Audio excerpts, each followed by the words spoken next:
Litecoin ETF delayed until October. Is the return of short-term funds a blessing or a curse? Bitcoin failed to break through the $120,000 mark.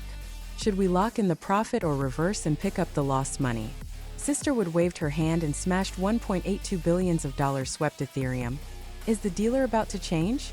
Buying a house with Bitcoin? US lawmakers are torn, fearing a collapse if they approve, and fearing criticism if they don't. Should they approve or not? Exploding in popularity, yet also exploding in the face of criticism? Stablecoins are finally going to need a license. 24 billion of people are hoarding Bitcoin. Tether at first glance. Oh, I'm familiar with this operation. Wednesday, July 30th, BitcoinTV English channel. Where is the coin chain? I'm Michael, and I'm here to share the 24-hour headlines of the cryptocurrency world. This week, I pressed the delay button again. Grayscale Litecoin Spot ETF. The review was postponed 10/10. Although this has long been expected by everyone, it also shows that mainstream currencies other than Bitcoin still need to wait for ETF. But don't forget that the newly opened Bitcoin and Ethereum physical redemption mechanism is already a major progress. SEC, its attitude is slowly shifting from a throwing cold water to a carrying a kettle. If you want to make tea, it's here to help. On-chain data also has something to say. Over the past month, those who held Bitcoin for a week to a month increased their holdings by 3.6%. while those who only held for a day to a week increased their holdings by 1.4%. Short-term funds are returning, and the market is heating up, with overheating warning lights starting to flash. But don't panic. We've seen this happen in 2024 and early 2025. While there was a downturn later, this time is different. The heat isn't yet scorching hot. Both the extent of the increase and the duration of the heat remain manageable. It looks more like a stretch than a potential crash. Furthermore, the good news about ETFs was already evident in the first half of the year, and the market is no longer so sensitive. Barring any unexpected setbacks, this pullback could be the starting point for the next rally. Everyone, lie down when you should lie down, watch when you should watch. If the pace changes, you may find yourself on the platform for the next trade. Recent on-chain data has shown a new trend: the cumulative increase in Bitcoin spot taker orders over the past 90 days. CVD. The bar chart shows that the past 4 days have all turned red, which means that there are more sell orders than buy orders, and the market has begun to sell in the short term. What does this mean? Sentiment has begun to be cautious, especially after Bitcoin has repeatedly surged. 12. After the $10,000 failure, some began quietly taking profits and running for the day. Selling pressure isn't yet significant, but if there's a macro shock or a sudden capital withdrawal, this sell-off could be amplified, leading to volatility. But don't panic. This isn't a sign of a trend reversal, it's simply a sign of slowing market momentum, like a bike tiring on an uphill climb. Next, we need to closely monitor the critical breaking zone between $115,000 and $118,000 to see if it can stabilize the market. Don't forget to monitor where the funds are flowing. This can determine whether you'll ride the main uptrend or miss out on the next leg. In the current market, don't think that it is the fundamentals that are driving the market. It is the leveraged funds that are dancing in the square dance. The long-short squeeze ratio indicator on the chain can be seen at a glance. When the market fluctuates violently, the leverage orders will start to walk on stilts. Whoever is liquidated will be carried away. 4-month to 7. In July, Bitcoin fluctuated and rose all the way, and those who shorted it were forced to liquidate their positions. Especially in mid-July, the short ratio soared to the sky, and the market broke through directly. 120K, it is simply a short-term chain gift. You can also see the orange long ratio in the figure. 2 end of month and 4.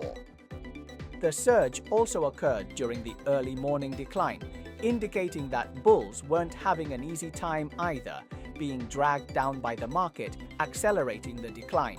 The conclusion is simple and crude. High short positions plus rising market equals shorts get cut, leading to continued gains. High long positions plus falling market equals longs get cut, leading to a sharper decline. The current market isn't about news, it's about who breaks out faster. Don't fight too hard, switch flexibly, and use leverage like walking a tightrope. If you don't control your positions, liquidation will come. Please like and follow us to get the latest news in the cryptocurrency, blockchain, and mining circles within 24 hours. Click the bell to join the channel and become a member.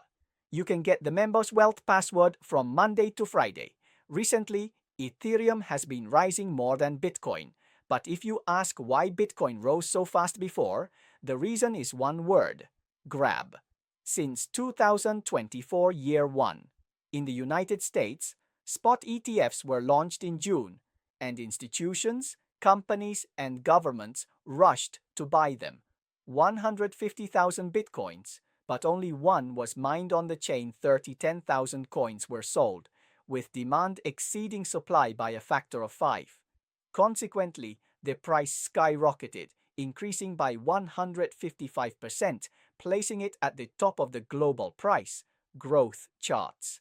To put it bluntly, it was a case of not enough coins, too much money.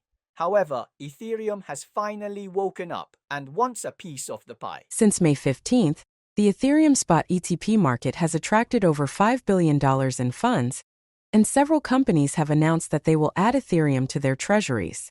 To date, ETPs and listed companies have purchased a total of 2.83 million ETH, worth over $10 billion, which is 32 times the new supply during the same period.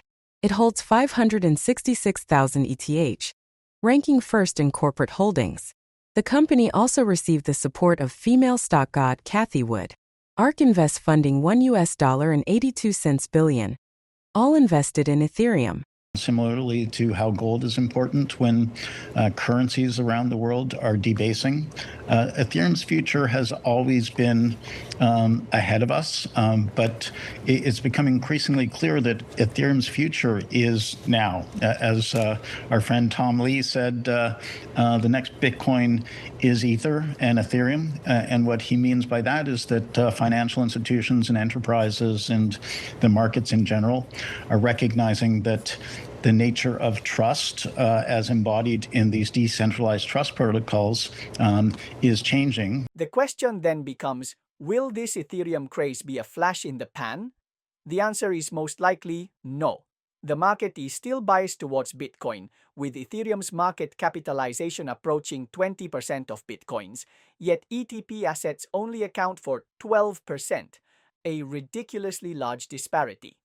Crucially, whether it's stablecoins or asset tokenization, they're all based on Ethereum, and this trend is bound to drive money into Ethereum. Even more interesting, a number of companies have begun establishing Ethereum treasuries, where buying coins is like buying gold bars, and each purchase requires a public announcement. You might argue that Ethereum lacks Bitcoin's 21 million token cap buff, but honestly, in the short term, it all comes down to who buys more. With demand for Ethereum currently soaring, supply can't keep up, making it difficult for prices to remain astronomical. No matter which country, owning a house of one's own seems to be the dream of young people. As for buying a house, young people in the United States are also worried. The latest data shows that only a quarter of Americans under the age of 36 own their own homes, which is a record low in decades. Why? House prices are expensive, loans are difficult to obtain, rents are skyrocketing, and wages are not rising fast enough to keep up with inflation. So where is the spare money to save? What's even more dramatic is that there is a company in Australia. Block Earner attempted to use Bitcoin as collateral for a mortgage, only to be struck down by the court.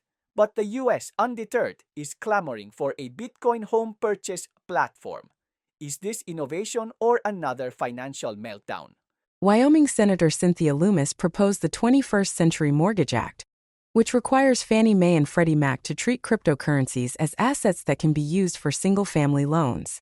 This move originated from the U.S. Federal Housing Finance Agency (FHFA), however, Several Democratic senators opposed this order and called on FHFA Director William Pulte to assess the risks and impacts of using crypto assets for mortgages.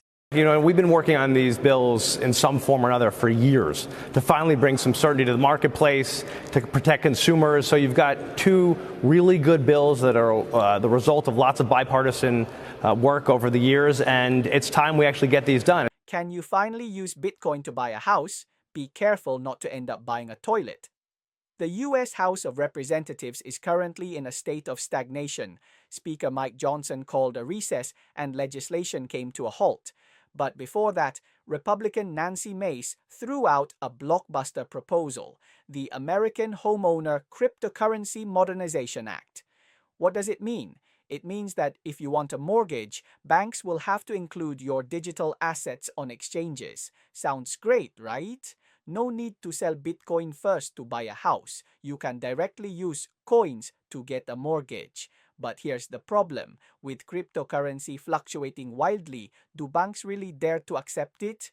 In the morning, your account might have enough for a down payment, but in the afternoon, it might only have enough for a toilet. It's not necessarily a joke.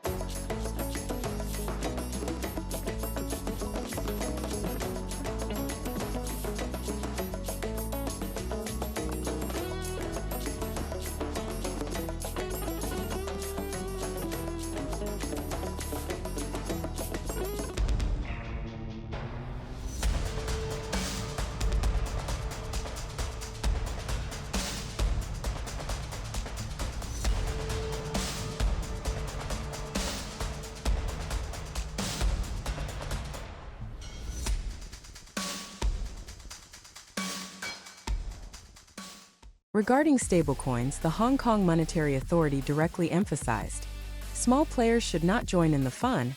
We only recognize the big players with banknote power. 21 has not yet been listed, but its Bitcoin holdings have already entered the top 3.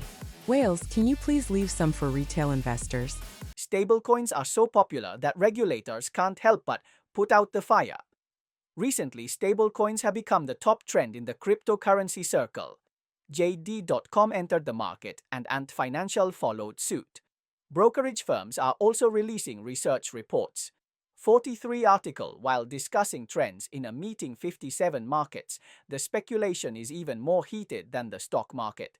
But when the heat is too high, trouble is easy to happen.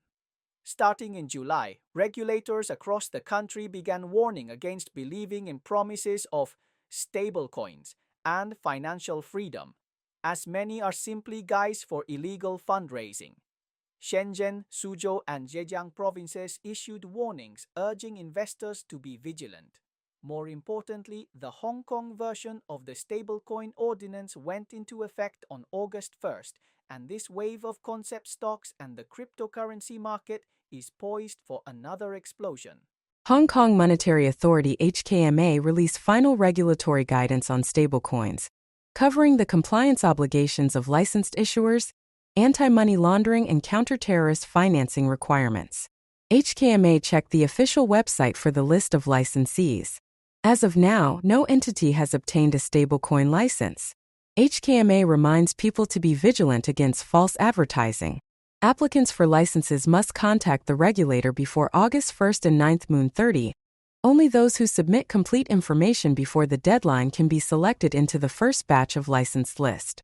I think the U.S. bill is very, very important because it basically position to use stablecoin as a method to strengthen dollar globally. So that's why also the reason central government of China really begin to pay attention to stablecoin and along with Hong Kong bill. So it opened up actually a lot of doors for the central government begin to use the stablecoin also to strengthen offshore RMB, right? So the Hong Kong bill, I think there's still a lot of challenge. To put it bluntly, Hong Kong's latest wave of regulations has effectively put golden handcuffs on the stablecoin sector. With the 25 million Hong Kong dollar equity capital threshold, even small projects are immediately discouraged. The requirement for sufficient reserves, independence, and readily accessible capital makes this a no-brainer. However, these rules aren't just for show, they're truly designed to attract serious players. Only by adhering to rules and emphasizing compliance and establishing thresholds can there be a future. This will not only ensure a more stablecoin landscape in payment and supply chain sectors, but also solidify Hong Kong's central position in the international financial landscape. Perhaps other regions will be tempted to copy them. Bitcoin's #1 investor has made another move. Michael Saylor X. The platform said that MicroStrategy bought Bitcoin again. This time it was 21,021 piece. Smashed in one breath $24.6 billion. Average price $117,256. The US dollar has held 628,791 Bitcoin, almost the entire world 3%. He has taken over all the circulation. Where does the money come from? IPO, I made a stock 25.21 billion in financing, directly creating nearly 16, the largest perpetual preferred stock record in 2017. But the market is not moved at all, and Bitcoin is still 12. The US dollar is hesitating at the door, which is true that buying is lavish, but the price of the currency depends on your mentality. In addition to strategy bottom fishing, 21 Capital, a U.S. Bitcoin company in which Tether holds a stake, announced that Tether has increased its holdings by approximately 5,800 Bitcoins before its IPO, bringing its total holdings to 43,514 Bitcoins at an average purchase price of $87,280.37. 21 has already sent a Tether to the U.S. SEC. It has submitted an S-4 form application and ranks third in Bitcoin holdings among global listed companies, second only to Strategy and Mara Holdings. Tether's recent moves are a perfect example of political and business integration. Its Bitcoin investment company, 21, is merging with Cantor Equity Partners, a subsidiary of Cantor Fitzgerald, to go public. Its CEO is Jack Mallers, the founder of Strike. The shareholder group is truly a luxury package with Tether, Japan SoftBank, Bitfinex, and Cantor all in attendance. The key point is, Tether and Bitfinex are not just running around, they directly took control of the stock market. Do you think Tether is only busy with stablecoins? No, it also listed Bitcoin. ETF, while rushing IPO, this operation is too floating. Tonight at 10:30 p.m., the Ethereum Foundation will host a 10th anniversary nostalgic live stream. Vitalik Buterin and his good friend Joseph Lubin will share their stories about the mines they mined that year, while also painting a picture of the future. OpenAI new controls. Equip the AI with the teacher skin. Now it can not only chat with you, but also push you like a teacher. Student, remember this knowledge point. Starting this Friday, the Hong Kong Monetary Authority kicks off a new season of cat and mouse. Cryptocurrency giants are being given 6 months to pack their bags. Good kids get temporary licenses, but what do you think will happen to the naughty ones? North African countries have suddenly taken a tough stance, with new legislation directly putting cryptocurrencies in jail. Violators will receive a 365-day food and accommodation package, plus a $7,700 fine package. A surprisingly empty seat was found at this week's interest rate meeting. A female governor took leave, reducing the voting body to members. But ain't get excited. Even if someone voted against it, interest rates will remain as stable as a rock. Okay, the above is the main content of today's program. Our channel focuses on valuable news in the currency circle, chain circle, and mining circle. There are news information and in-depth special reports. If you think our channel is valuable, you are welcome to forward and follow it. You can also become our member and receive the member wealth code from Monday to Friday. Let us become rich together and add a zero to our assets in the bull market. See you tomorrow.